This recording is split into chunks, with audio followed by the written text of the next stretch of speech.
Hello everyone and welcome back to my 100% race series. Today it's F1 2018, a case once again of evolution as opposed to revolution, as not a lot changed for this version apart from the look of the cars of course and a system that you use during the game. Anyway, let's go straight into the online first and to see how we do. Of course we had ranked or unranked, which was pretty new for 2018. Let's go into a ranked session and see if anyone's playing this game in 2020. Oh my goodness, look at that. Straight away we go straight into an almost full up lobby of cars. Fantastic.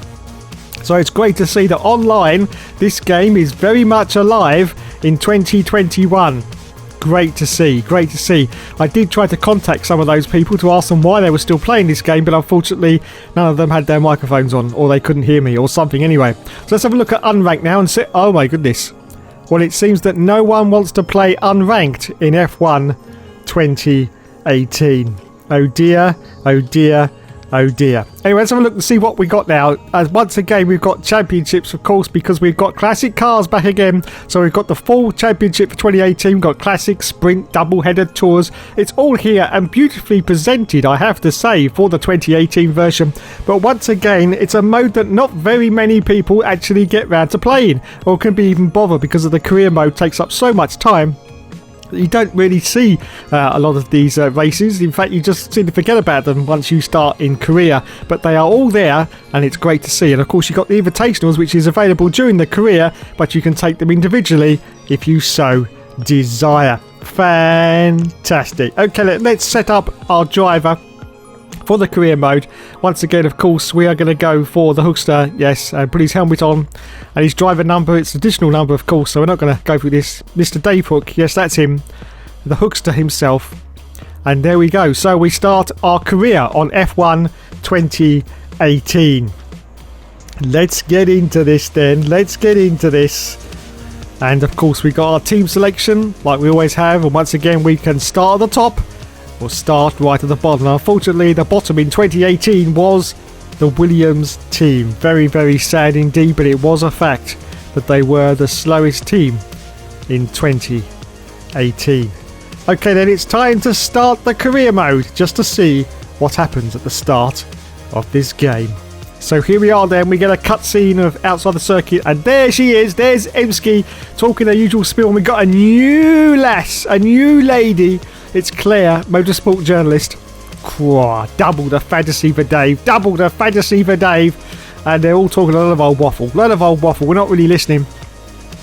But that is the start of your career mode in F1 2018. And Claire's telling us that we've got to meet up with Carl now. Carl, who's our new sort of team chief, team mechanic. I don't know what's happened to Chris. But there he is. And he's from Australia, mate. Yes. So he's going to put another shrimp on the barbie. Bound to.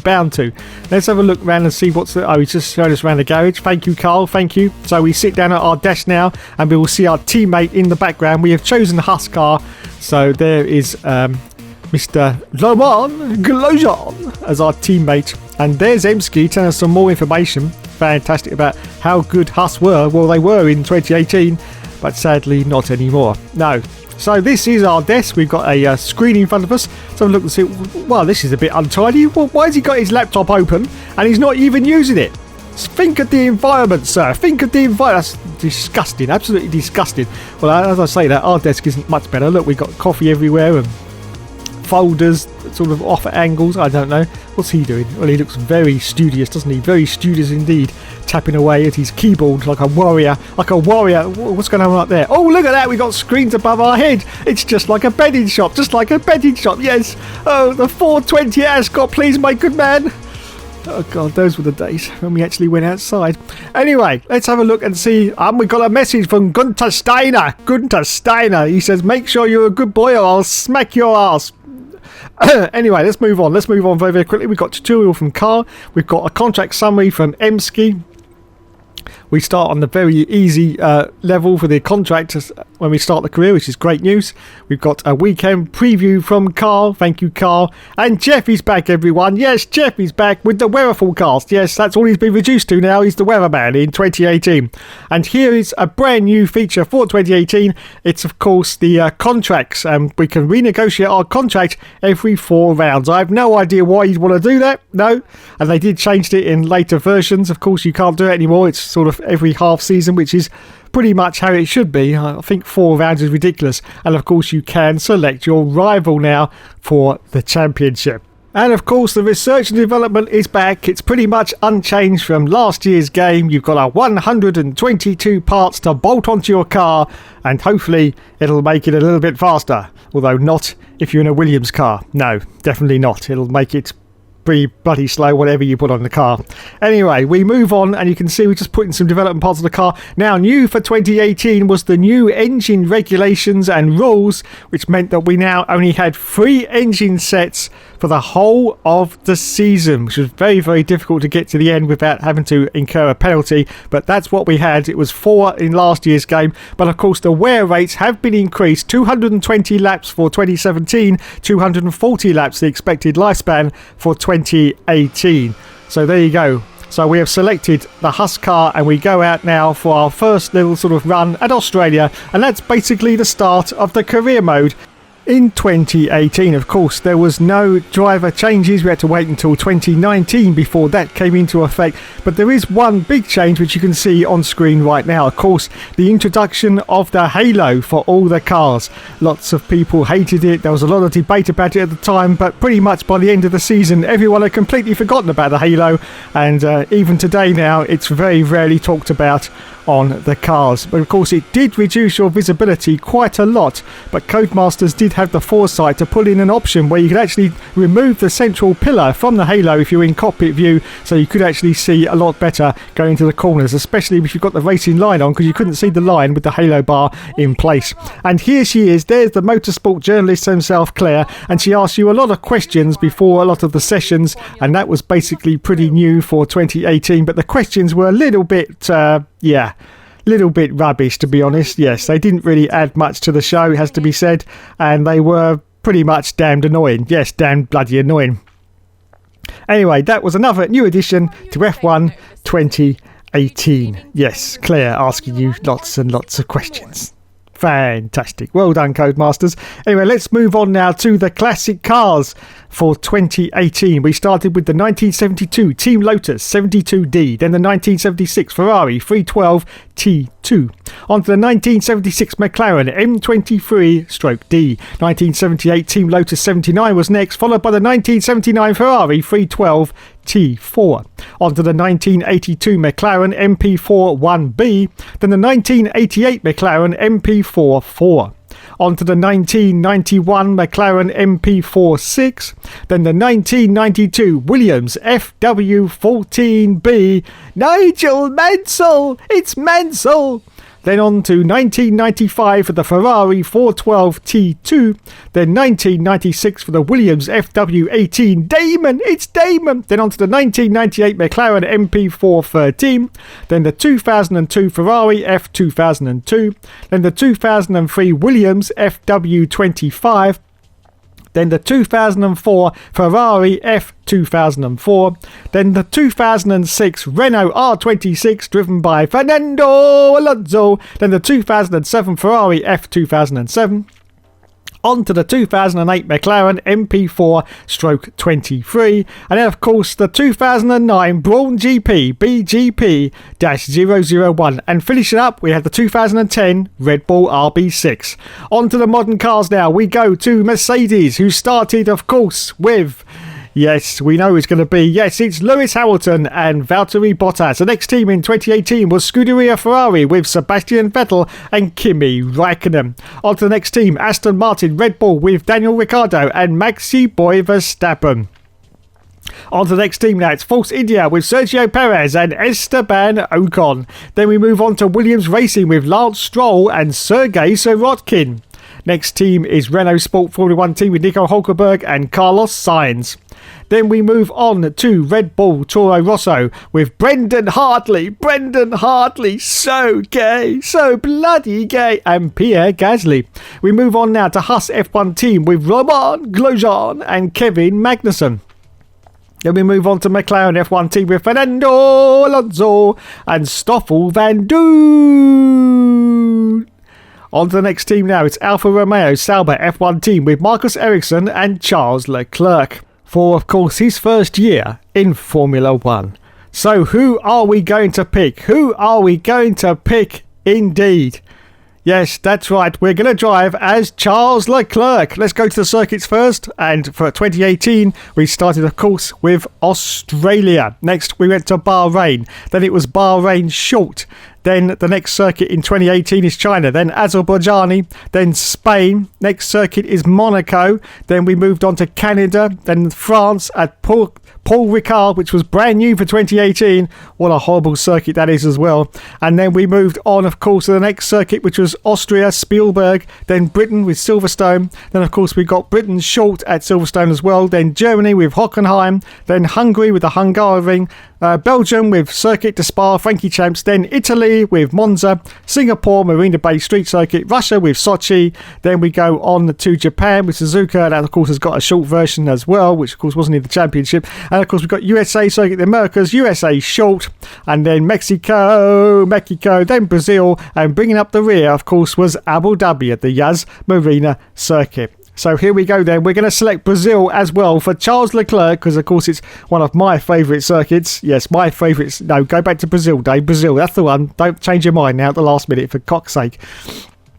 So here we go then. It's time for the 100% torture race. The 5 lights go out and we say go, go, go. And it's away we go. Random grid start, of course. So we've got to pull off to the right hand side to let all the cars go past because we've got to start right from the back of the grid because that's the rules. Yes, that's the rules. As we now drift past Lance Stroll straight away and managed to gain 2 positions going into turn 1 up into 18th place now for Charles Leclerc as he gets a warning for collision with Ericsson. Next target is now Sergei Sorokin, of course, in the Williams car. Let's see if he can dive down the inside. Can he get past? Yes, he can. Yes. And Pierre Gasly as well. And there's Brendan Hartley. Brendan Hartley, he just sort of moves over to the side of the track there and just lets us pass. Fantastic move there from Brendan Hartley. So up down to 15th position. So what is going on around the screen? Well, you can see that we have, oh my goodness, look at that fantastic move there from Charles Leclerc. 3 cars, I do believe, in one. So up now into 12th position and chasing Sergio Perez. So you can see the halo bar is in full effect as we go past some more cars there. And in this view, it's not too bad at all. It doesn't really take up a lot of screenage, so it's pretty decent. Now, of course, we've got one new system for 2018 as we go past Stoffel van Doorn. Oh, only just. And, of course, is the manual ERS deployment, which, of course, had 5 modes of deployment. Unfortunately, Lando Norris did send out a tweet or a message to Codemasters to say, mate, that's not actually how the ERS works. Yes. But unfortunately, it was too late to change for 2019 because he didn't actually send the message until 2019. So it was 2020 before the ERS was actually simplified. So this is basically just a mode for the game and isn't actually a representative of real life as we now go for a move on Romain Grosjean. Do we go deep down the inside? Oh, I think we do. Yes. So yes, you've got 5 modes of deployment from hot lap to all the way down to low and off. But unfortunately, as I say, it doesn't actually happen like that in real life. So it was a pretty gamey sort of mode to have in the game. As Stoffel van Doorn is now out of the races with accelerating forward at lap 4. Stoffel van Doorn is our first casualty in the 100% race series as we now accelerate forward at lap 10. Up into 7th place now for Charles Leclerc. He's going for a move on Maxi Boy Verstappen and he gets past. Wow! Fantastic dive bomb there from Charles Leclerc. Now up into 6th place. Gets a warning for collision, but we got through okay. Now chasing Daniel Ricciardo, the Honey Badger, of course, in the other Red Bull as we go a little bit wide there. Now we're accelerating forward at lap 11. We've now got the move, I think, on Daniel Ricciardo. If we can just get in the slipstream. Yes, we are. We've got DRS as well. So I think we may get past Daniel Ricciardo. Let's have a look if we can dive down the inside of him into turn 1. I think we are. Oh, yes. Beautiful move. Oh, no. He's gone wide on the exit there. Very, very wide indeed has Charles Leclerc. But he rejoins. Gets a warning for a collision with Daniel Ricciardo there, and he rejoins and doesn't even get a penalty for that, or even a warning. Wowzers. So yes, up into 5th position now for Charles Leclerc on lap 12 as we accelerate forward on lap 17. Managed to catch up to one of the back markers, and unfortunately it's Lance Stroll, yes, in the Williams. Yes, Lance Stroll is a back marker. Oh dear, oh dear, oh dear, but it is a fact as we now go past Lance Stroll, still holding on to 5th position. So yes, you've got the manual ERS, which had the 5 deployment modes, and it wasn't really much liked, and I don't like it really. It's too much fiddling about trying to get the right modes when you just want to drive the car, to be honest. But as I say, thankfully for 2020 they did tidy that up a bit, and there's very few modes now in 2020 compared to this game. Graphically, I think you'll agree it's pretty much the same as 2017, a few sort of tweaks and tune-ups, but apart from that, not a lot has changed. But one thing that did change, unfortunately for the worse, is that this game is very, very jerky indeed. The frame rate is very suspect, and when the cars come in for their pit stops, the frame rate drops horribly. So yeah, that's quite a problem for F1 2018, as we're now on lap 23, and Charles Leclerc now goes up into 4th place because someone's coming for their pit stop. As you can see, he's just coming out of the pit lane there, but it rejoins onto the circuit at a very late stage as we're just coming down this straight now. So yes, Charles Leclerc is now up to 3rd place. Now Podium, wowzers me trousers, as we accelerate forward at lap 25, and we're under real pressure from the car behind now. It is Sebastian Vettel. We're in the middle of a Ferrari sandwich at the moment. Our tyres are pretty much reaching the end of the cliff, so we've got to come in soon, as Sebastian Vettel is trying to go around the outside of us and get past, but we're managing to hold on to this 2nd place at the moment. But don't get too excited, we haven't come in for our pit stop yet on lap 26. As we accelerate forward now, still on lap 26, we've got even more pressure now from Sebastian Vettel. I think he's going to try and sneak around the outside of us. There he goes. We sort of cover off the line, trying to block him off there, as we're now going to take the tighter inside line. A little bit of contact though between us and Sebastian Vettel, but we still managed to hold on to this 2nd place at the moment. But what about going down this DRS zone? Is Sebastian Vettel going to try and... No, he's actually dropped back a little bit, so that's great news indeed.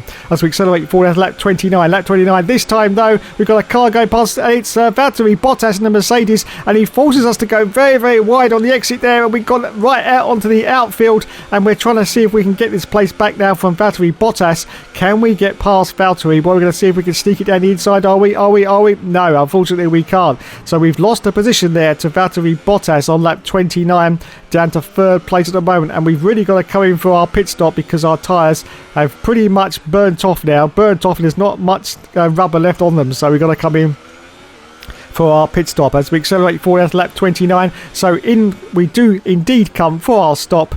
We stopped from 3rd position, I think, but we've dropped 1 place already, and there's lots of cars going past, so we're going to lose a huge amount of places. But the lads are going to change us now from the soft tyre onto the harder tyre. I think we're going to go for a 1 stop until the end of this race, because those softs has lasted 30 laps, so I think we should be fine right until the end. So we're going to switch it up. It said 2 stop strategy, but these tyres really haven't worn at all. Now the great thing about a 100% race is that you really don't get any pressure from the tyres, because they are coded in to last the whole of the Grand Prix, so you don't have to keep watching them every 5 minutes to see how the tyre wear is doing, because there's no actual sort of compression of the wear because you're doing the full race distance. As we accelerate forward at lap 35 in 8th position at the moment and chasing the car in front, and he's got a blue flag, and it's Sergei Sorokin, of course, in that Williams car. Now I did a little experiment here to see whether the cars in front actually got penalties if they didn't move out of the way quick enough, and I can confirm that they don't. As we go past Sergei Sorokin, or try to... What are you doing, Sergei? Come on, blue flag, man, blue flag.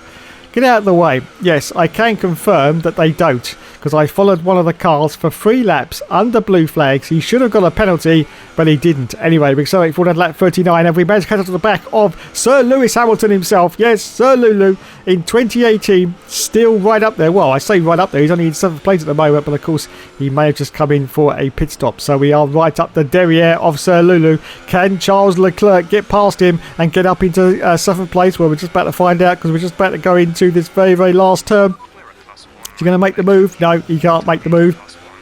Of course, now we should get DRS on Lewis Hamilton. Let's see if we do. And let's see if we can get past Lulu. Here we go then. He's going for the move. Lewis is blocking us off. So we do the switch back on him. Dive down the inside. And yes, we get the place off him. So up now into 7th position on lap 40 of this Grand Prix as we accelerate forward now to lap 43. Lap 43. Up now into 6th position for Charles Leclerc. Yes, 6th place. Fantastic. I think we're going to get some serious points in this race. So as we're just looking around the screen, everything else is pretty much the same. You've got the position indicator in the left hand corner. Off to the right hand corner you've got your best lap time and how many laps you've done in the race. You've got the MDF down there in the bottom right, which tells you everything you need to know about how your car's doing, how other people are doing in the race, how your ERS management is going, because of course you had 2 bars at the bottom. Your deployment, of course, which ran out at the end of every lap and then was refreshed, and then of course you had how much energy you were storing as well, which is the yellow bar right at the bottom. Yeah, it was quite a lot to take in 2018, and lots of people had problems with it. Now, one of the other problems with this game, unfortunately, especially if you're on a controller, was the fact that it used to understeer right off the circuit on some of the circuits, but not others. You seem to lose all grip, and it's very, very strange. It only affects some circuits. Spain was one of them in particular. You really just couldn't hold the car on that track. I'm just a little bit puzzled by this, and I think that Codemasters may not have had this game in a finished state when they actually released it, because some of the circuits just don't seem to gel very well, but some of them are fine. We're at Brazil here, and this is absolutely fine, but as I say, Spain's a real problem. There's a couple other tracks as well. As we accelerate forward at lap 45. Lap 45, still holding on there to... Oh no, actually we've gone up to 4th place. I think more people are coming to the pits. So we could end up in a podium. I'm not going to say we are, but we could if we manage to get past Daniel Ricciardo, who's still on a soft tyre. Anyway, we accelerate forward now to lap 52. I'm just going to go through some of the camera views. Once again, the camera views are fully adjustable.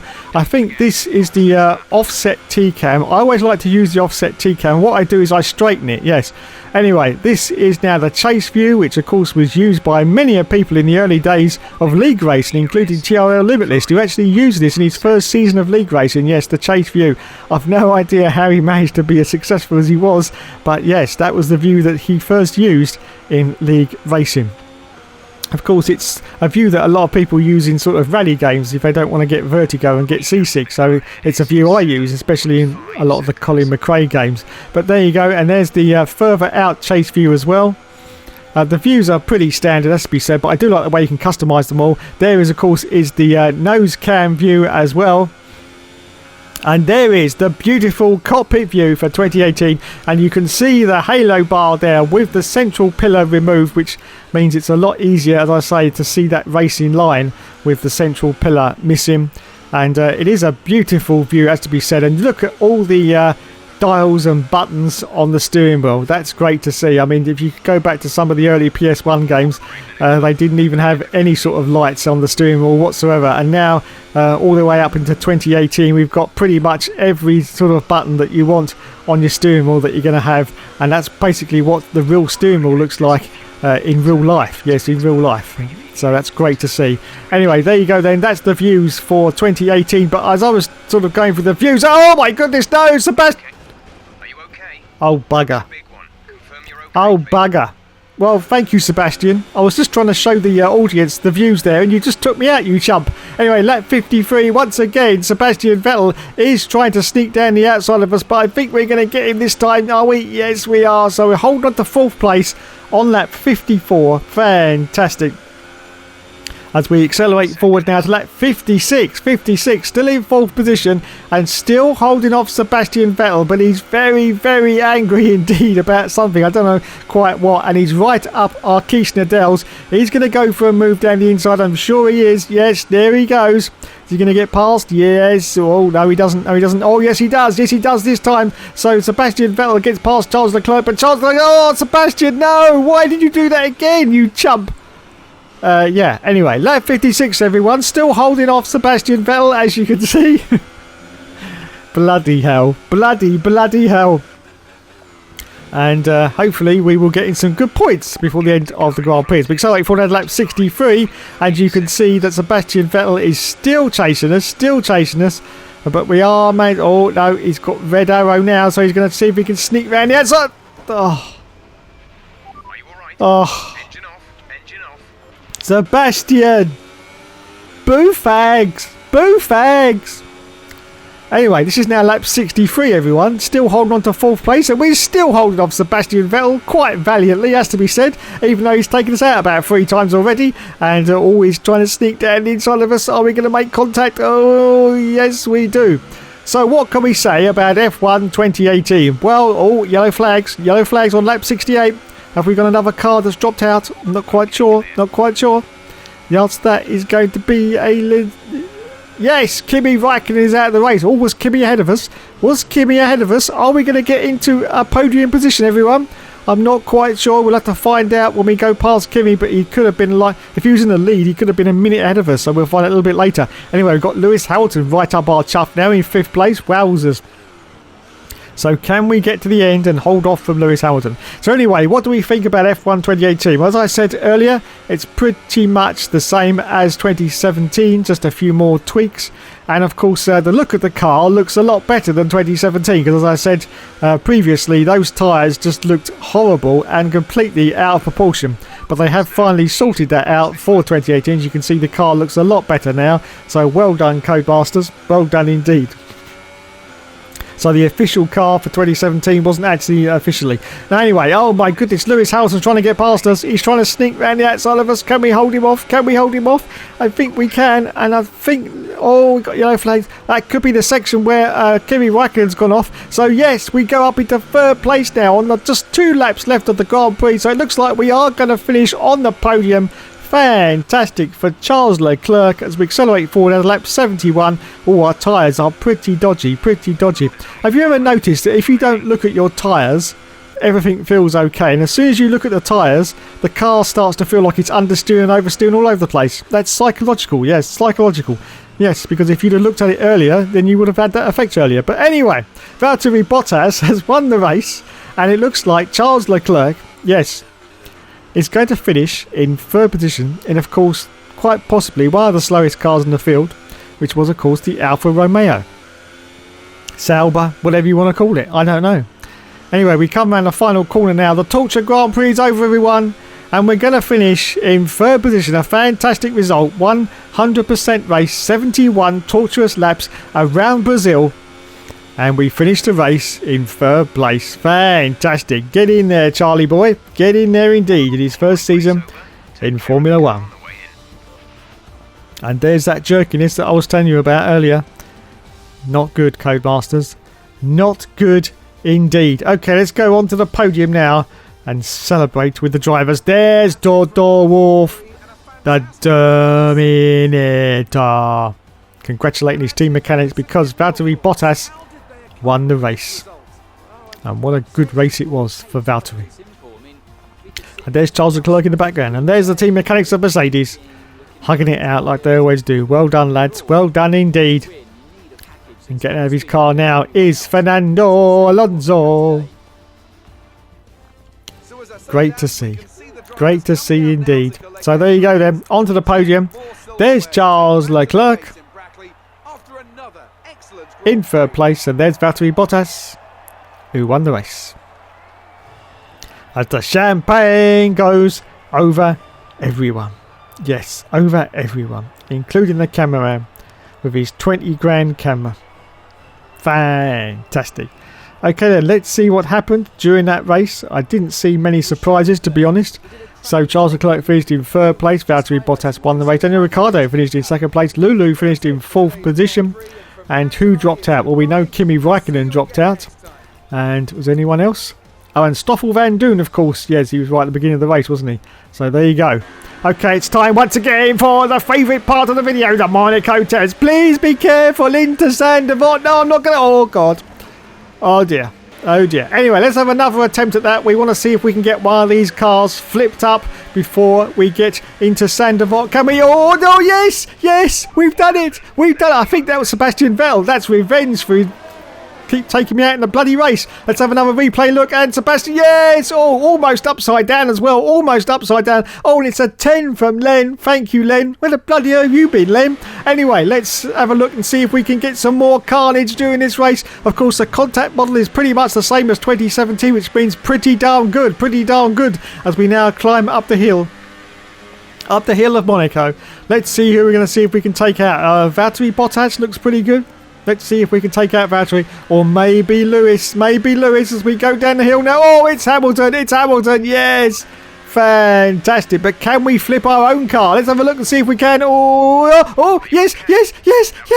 Yes, we've done it. We've flipped the car. That's it. Fantastic. Well, that's our journey finished, everyone, for F1 2018. Thanks so much for watching. And, of course, I'll be back with the next 100% race on F1 2019, of course. Yes. Wow. Who knew? Who knew? Anyway, thanks, everyone. I will see you in the next video. Oh, dear. Oh, dear. Oh, dear. Oh, dear.